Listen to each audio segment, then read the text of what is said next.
the war is going to continue because the Athenians are pretty adventurous.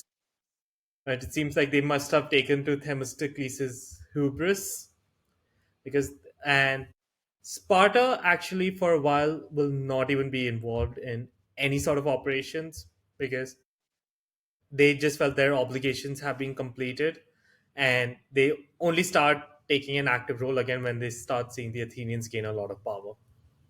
Yeah, Sparta. The Sparta actually. Sorry to interrupt, but Sparta actually becomes a bit of a liability among the Greeks since when all of the Ionian states declare independence from Persia, they sort of fall under Spartans' sort of domain and sort of suzerainty as this new Greek alliance of independent city states. And Pausanias is sort of becomes the commander in chief of this alliance. However, he's has such a high-handed approach that all of the Greeks uh, end up despising him, Not to which mention he leads, pretty much falls into disgrace within like what a year after Plataea. yeah, it he becomes so unlikable and so toxic among the Ionians that they end up defecting to the Athenians, and thus begins the Delian League, which becomes the Athenian Empire, and then you have the competition between the Athenians and the Spartans and the Peloponnesian War. Well, Pausanias is such a toxic figure, even in Spartan society, that after various legal proceedings where he's being accused of cutting a deal with the Persians, his own mother actually executes him because Pausanias runs away into this temple and basically claims sanctuary because you can't drag someone, even a guilty man, from a temple to kill him. So what Because he was Pausanias' mother does, I was just gonna say he was accused of plotting with the Persians, yeah, which goes to your point when we were talking in the aftermath of the when he went through Mardonius' tent.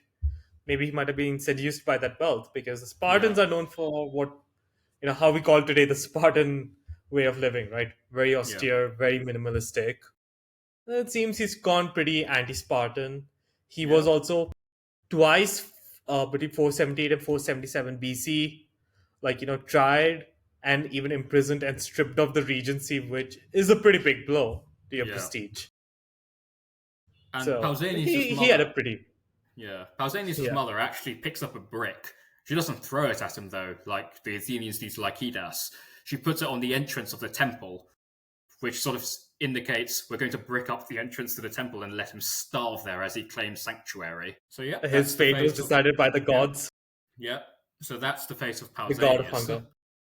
And the other hero of the Greco-Persian Wars, Themistocles, doesn't fare too better either, because even though he plays a significant role in constructing the Long Walls, which starts to fuel the Athens versus Sparta conflict and the sort of breakdown of the Athenian-Spartan alliance, since the Athenians will be able to sort of hold off on land and be fully reliant on the port of Piraeus to ferry in supplies and grain. Themistocles ends up being accused of Medizing by the Athenian public and ends up running away to Persia. So he's accused of Yeah, Medizing, he and then gets he ostracized. Medizes anyway. Yeah. He's ostracized in 471 or 472, goes to an Argos, and then Spartans then accuse him of being complicit with yeah. uh, Pausanias' treason, and they want him to be tried by a congress of Greeks rather than just like Athenians, right? Because the rule Yeah. that generally prevailed was Athenians are only going to try Athenians, Spartans only Spartans, etc.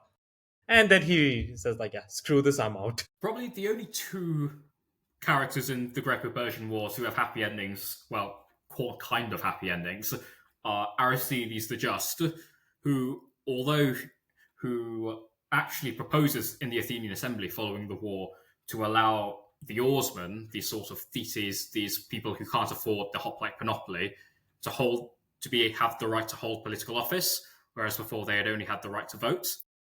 Aristides suggests that they had fought so well at the Battle of Salamis that they had proven that they had earned the right to lead their fellow Athenians in the city state. However, he also dies destitute. He ends up giving basically all of his estates through various liturgies and public expenditure in order to support the city state of Athens. And he is so destitute that his children are unable to pay for his funeral. And so the state has to step in Ouch. and actually pay for Aristides' funeral, which to be fair, was a grand affair because he's a hero of the Athenian democracy and a sort of hero of the Greco-Persian Wars. He fought at Marathon, Salamis, Plataea. He effectively fights in every single major engagement of the war, apart from Artemisium. So he sort of honored as this hero. Although he isn't honored with a hero cult because Themistocles, the traitor who flees to Persia, ends up being honored with an Athenian hero cult as the father of the Athenian navy. So it's a mixed bag for Aristides. Well, probably It the sucks one. also for being Yeah, Themistocles as yeah. well.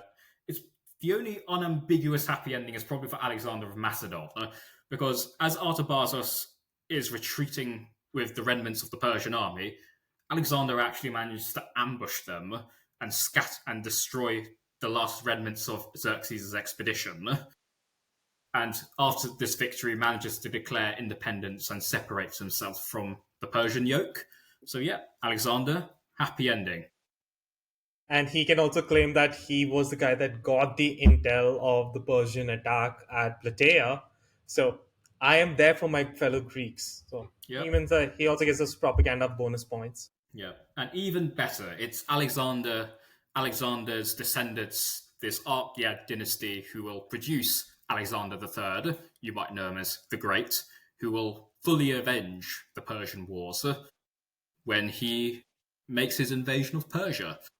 Well, that's a story for another Or day. his father, or his Yeah, father that's gonna first avenge, the Greek Macedon to the Greeks first. I would say that.